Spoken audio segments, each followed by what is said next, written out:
Monsieur le député. La parole est à Monsieur le ministre délégué chargé du développement. Vous avez la parole, Monsieur le ministre.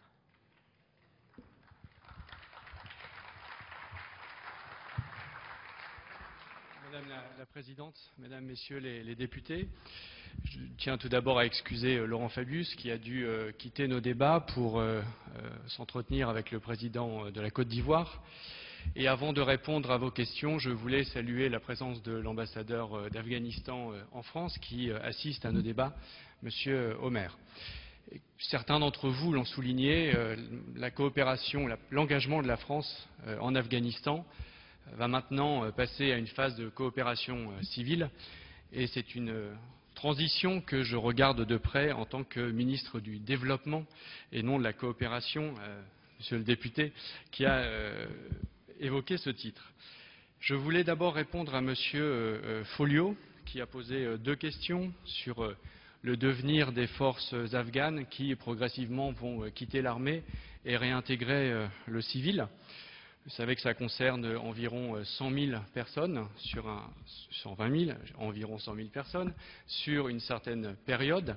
Et vous savez aussi que les États-Unis se sont engagés récemment au sommet de l'OTAN à Chicago à répondre à ce besoin. Et donc nous nous inscrivons dans ce processus et dans cet engagement américain. Vous avez également posé une question sur le financement des forces de sécurité. Vous avez la réponse dans l'article 3 du traité puisque le soutien aux forces de sécurité afghanes se fera au travers de l'article 3 du traité de coopération et d'amitié. Vous avez également posé un certain nombre de questions sur la sécurité des ressortissants français après le retrait progressif des forces armées. Vous savez que 94% des ressortissants français vivent à Kaboul et que le plan de sécurité de l'ambassade, j'ai pu le vérifier puisque je suis allé à Kaboul il y a un mois, est en place et il a été réactualisé comme dans la plupart des ambassades françaises dans le monde.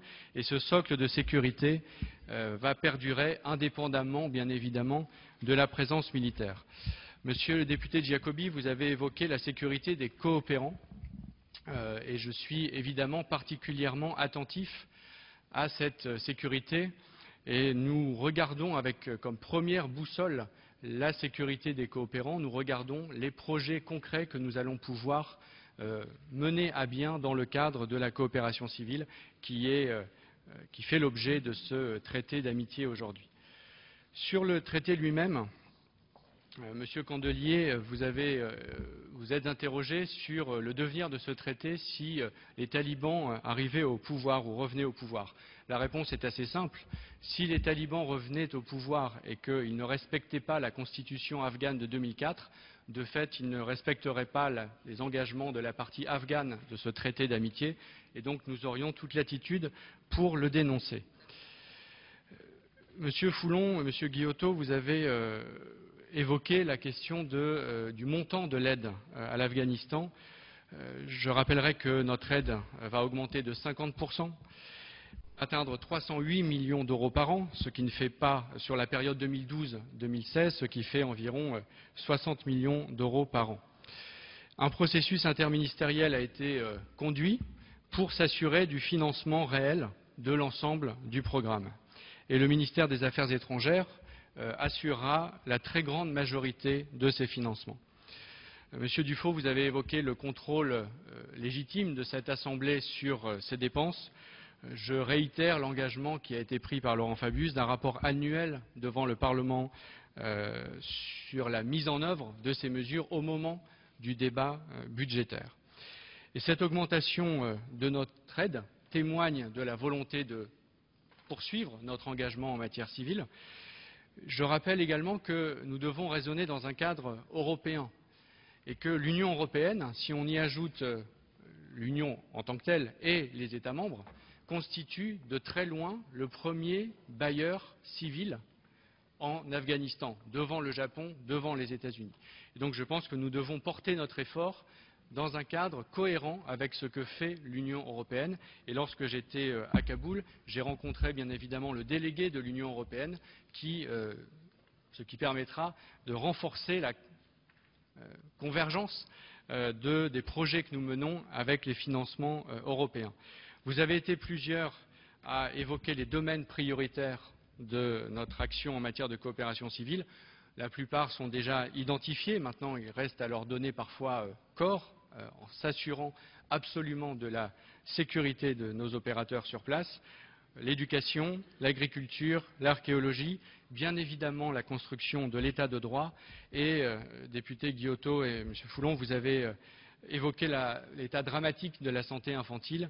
Et vous savez que c'est un des secteurs sur lequel la France, en partenariat avec la Fondation Aga Khan, a une réalisation tout à fait importante à Kaboul, mais qui rayonne au-delà de Kaboul parce que l'hôpital dit français de Kaboul a développé des services de télémédecine assez exceptionnels, y compris sur le plan mondial.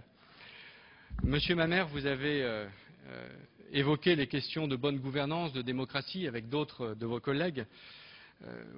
Vous devez savoir que notre soutien de long terme à l'Afghanistan sera maintenu au regard et sous condition des engagements en matière de bonne gouvernance, de démocratie, de respect des droits de l'homme et de respect des droits des femmes, mesurés, et c'est notre souhait très clair, par des indicateurs concrets, pas simplement par des propos, par des engagements de principe, mais par des indicateurs concrets. Premier indicateur, la tenue d'élections présidentielles et parlementaires libres, transparentes, qui devront avoir lieu en 2014 et en 2015. Il sera assez facile d'évaluer si ces élections ont lieu ou pas. Un autre élément qui est un indicateur clé qui traduit l'engagement en matière de bonne gouvernance, c'est le règlement de l'affaire de la Kaboul Bank. Plusieurs d'entre vous l'ont évoqué, 900 millions de dollars évaporés. Des engagements ont été pris avant la conférence de Tokyo le 8 juillet. Nous serons extrêmement attentifs à ce qu'ils soient tenus. Vous avez également posé des questions concernant l'état de droit, Monsieur Ilmeyer. L'état de droit, c'est d'abord, comme je viens de le dire, les élections présidentielles. Et nous soutenons également la révision de la loi électorale de 2005 afin de rendre plus lisible le cadre électoral pour ces futures élections. C'est tous ces changements que nous soutenons et qui sont pour nous des indicateurs clés de la transition en Afghanistan doivent redonner de la crédibilité et de la stabilité à la vie politique afghane. Comme vous le savez, nous appuyons aussi un processus de paix inter-afghan. C'est un élément qui n'a pas forcément été évoqué dans vos prises de parole, mais je tiens à le souligner parce que nous avons une action exemplaire en la matière. La Fondation pour la recherche stratégique travaille et a invité 2 fois des représentants de toutes les composantes de la société afghane pour réfléchir ensemble à ce que serait un Afghanistan stable en 2020.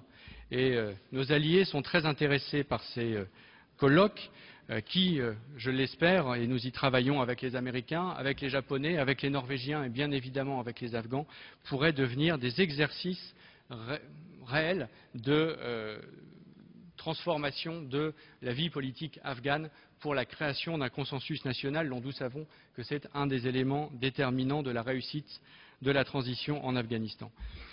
Monsieur le député Candelier, vous avez soulevé des inquiétudes concernant les investissements français en Afghanistan. C'est vrai que ce pays est riche en ressources. Il présente des opportunités d'investissement dans les domaines de la gestion de l'eau, de l'agriculture, de l'agroalimentaire, de l'assainissement et des infrastructures, et notamment des infrastructures ferroviaires. Je sais que nous travaillons avec la SNCF internationale pour construire ensemble les normes qui pourront présider au réseau ferré du futur Afghanistan. Et avec le MEDEF international, nous avons reçu des entrepreneurs afghans qui cherchent à investir avec des entreprises françaises dans des cadres juridiques conjoints pour bénéficier dans des secteurs comme celui de l'assainissement, celui des services urbains, celui des transports, de l'expertise et du savoir-faire français. Le traité qui est soumis à votre approbation prévoit que les autorités afghanes créent un environnement favorable à cette perspective. Et par environnement favorable, il faut aussi entendre environnement favorable en termes de sécurité juridique et de bonne gouvernance. Et j'ajouterai, au-delà du cas spécifique de l'Afghanistan, que le président de la République s'est engagé à développer un cadre juridique qui favorise et qui améliore la transparence des flux financiers lorsque les entreprises françaises investissent à l'étranger. Et il y a une négociation européenne en la matière. Le commissaire Barnier a proposé une directive extrêmement ambitieuse que la France soutient. Et donc les exigences de transparence qui sont les vôtres prendront corps à travers cette directive en Afghanistan et ailleurs. Vous avez également été nombreux à évoquer la question des drogues. Monsieur Candelier, Monsieur Lelouch. Je vais vous détendre, mais je me tourne là où est vers la majorité des personnes, mais je peux vous tourner. On va parler drogue. Très bien. Sur la drogue,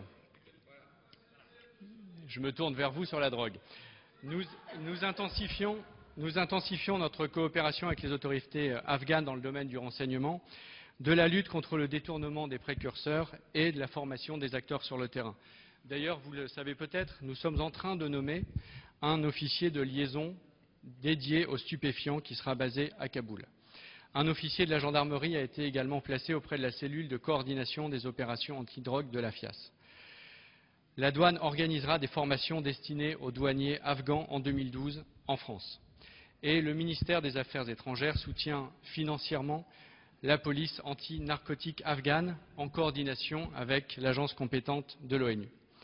Et au niveau régional, nous favorisons la coopération sur la base de mesures de confiance dans le domaine de la lutte contre les narcotrafics. C'est un des piliers du partenariat qu'on appelle Cœur d'Asie, qui a fait l'objet d'une conférence à Kaboul il y a quelques semaines à laquelle j'ai participé. C'était un des thèmes récurrents qui revenait. Et au niveau international, comme vous le savez, nous avons lancé le Pacte de Paris, qui est une enceinte de dialogue politique et de coopération opérationnelle avec plus de 50 pays qui luttent ensemble contre le détournement des précurseurs chimiques, qui est un élément clé dans le trafic qui opère sur ces sujets. Et vous savez que la France, ça a été le cas par le passé, ce sera le cas demain, est très engagée dans la maîtrise de ces précurseurs chimiques. Les flux financiers illicites liés au trafic de drogue et contre la toxicomanie sont également un des sujets que nous suivons de très près. Et vous me permettrez, puisque je vais conclure sur la protection de l'environnement, de me tourner vers Monsieur Mamère, qui a posé une question sur ce sujet. Je tiens à souligner que, et j'imagine que vous serez confiant dans le suivi que je peux assurer de ces questions, nous avons à cœur de relancer l'économie et l'agriculture afghane, mais en prenant pleinement en compte la dimension écologique. Notre coopération en matière agricole, et j'ai pu le vérifier sur place à Kaboul, est exemplaire dans ce domaine. Et nous encourageons l'Afghanistan, j'ai eu l'occasion d'en parler directement avec l'ambassadeur de France en Afghanistan, avec des ministres concernés, le ministre des Mines par exemple. Nous encourageons l'Afghanistan dans la voie de l'adoption de législation environnementale appropriée, notamment dans le cadre de la future exploitation des ressources naturelles. Merci beaucoup, messieurs, mesdames les députés. Merci, monsieur le ministre.